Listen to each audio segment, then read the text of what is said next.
Hello, this is another Mighty Minute video, and it covers the quote from John Locke: "Reading furnishes the mind only with material of knowledge.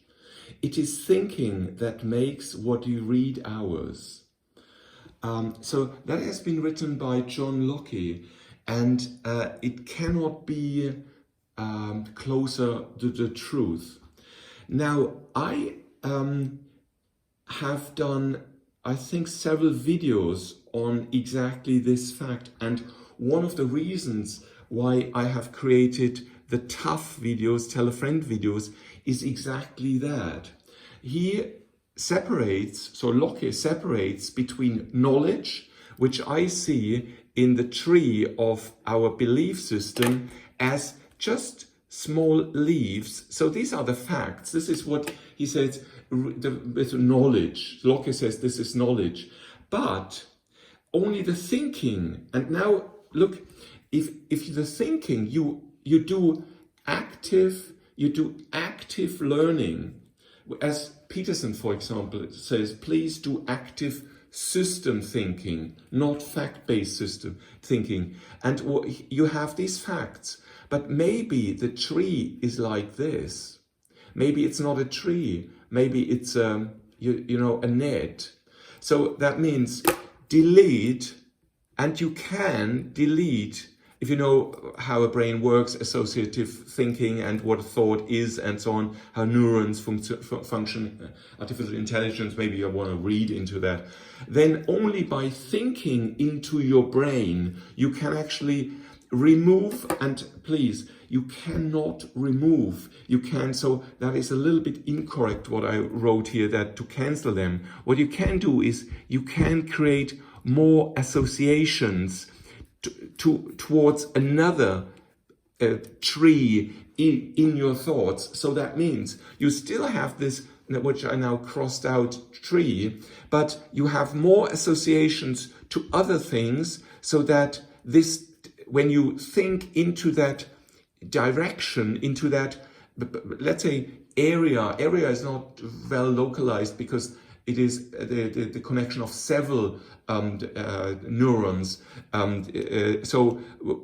What you do then, you associate that network of axons, neurons in your brain with other things, so that you still have that possibility of thought in that historically was there. You still have that, but it's overlaid with another path, reasoning path. And that is what Locke, many years ago, I don't remember, I think he's from 1600 or so. So I think he's really not, a lot of years past, so I need to check that. But I think he's very, very old, so like 400 years or so. But I need to check that, or you can check it as well. And I want to end this video with something I learned from a coaching training, and there it is. If you, the first level is, this here, to have answers. Yeah, answers is exactly, I get a question and I have an answer, but I don't actually have the question, I just have the answer. And so I only have the answer. So you can also kind of say this fact here, which you just put into your belief system, is an answer. And so you have that answer and you give that answer to a question. So what the coach actually then said, oh, it's much, much better to actually have questions. And that's fantastic, to have and to think about the questions.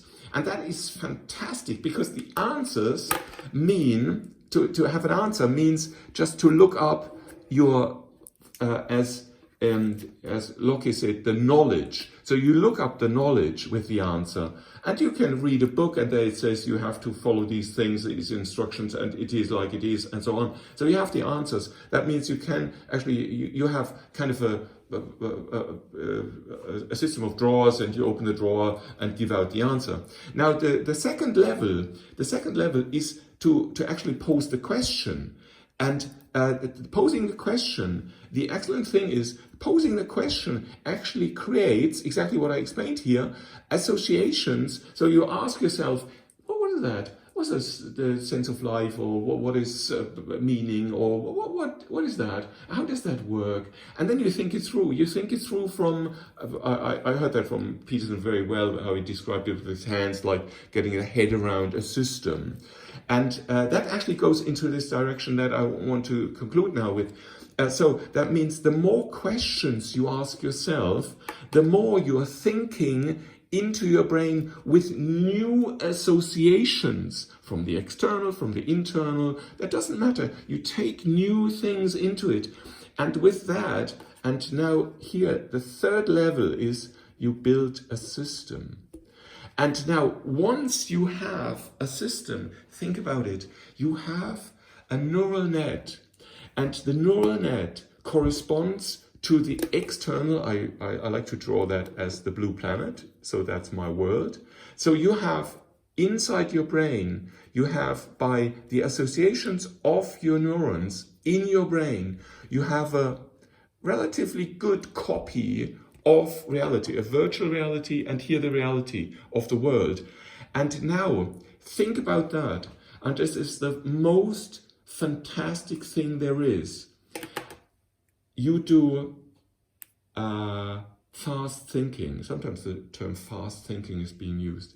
Once you have a map, you have the system of the world, well, an approximation. It's not 100% the world. But you have a very close, very good, very thoroughly proven system, built system by many, many questions. And you improve it every day. Every day you see new things and you change the system. You have answers within less than 1 second. And because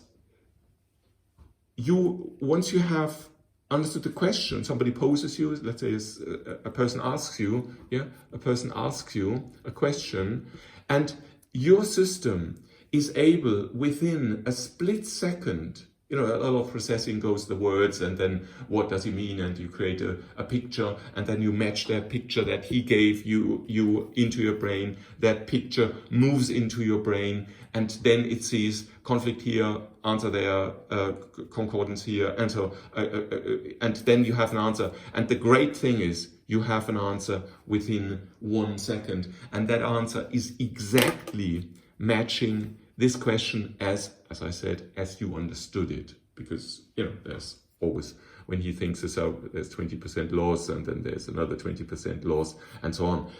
But loss of information, a lot of clarity, and so on. But the great thing is, once you have this system thinking, you have within a split second the answer. And if the virtual, what you have created in your brain, and the real world are a very good match, then this answer within a short amount of time, boop, is the right answer. And that means, and this is the fantastic thing, that once you have achieved that, which means, I would say, greater than 10,000 hours of very, very critical thinking.